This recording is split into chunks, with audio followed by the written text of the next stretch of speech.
Le Quicksilver Sport 2S a su rester fidèle à la philosophie qui fit la gloire des chiffons volants.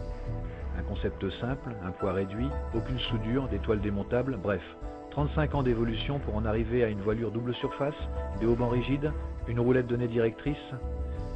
Simple mais pas bâclé, le constructeur américain choisit des matériaux de qualité, magnifiquement peints ou anodisés, qui donnent un fini très sérieux en dépit de la frêle apparence d'ensemble. Mise en route à la main pour les versions basiques de temps, le roulage est facile et même confortable avec le train principal surdimensionné.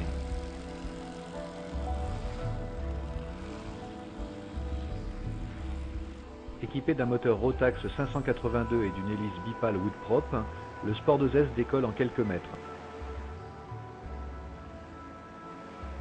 L'avantage que conserve cette ULM par rapport à tout autre, autogire et pendulaire inclus, est la vision panoramique.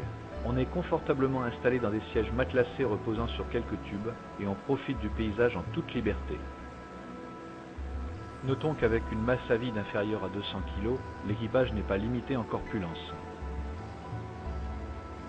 Parfaitement stable sur ses trois axes, le Sport 2S croise paisiblement à 70 km/h à 4500 tours. Le peu de vent qui souffle sur la vallée du Rhône suffit à nous donner l'impression d'un vol statique. Plein gaz avec 64 chevaux, on obtient 110 km/h au prix d'un vacarme assourdissant et d'une dépense énergétique irrationnelle. L'approche et la finale de cette ULM à la finesse de granit se gère à l'ancienne, avec une pente de descente à rendre malade un vélivol et un toucher des roues à 45 km/h, à la fois souple et précis.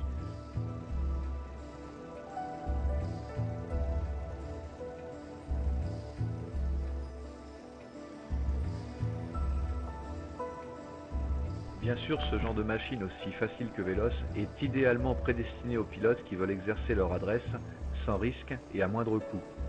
D'où, parenthèse, la possibilité de s'adonner au radada en toute légalité sur la simple longueur d'une piste.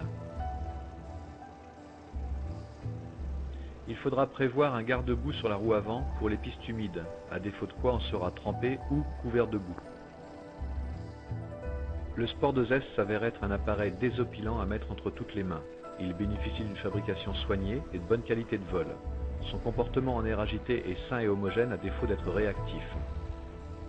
On ne recherche pas les performances avec une telle machine, mais on regrette sa consommation en version 2 temps.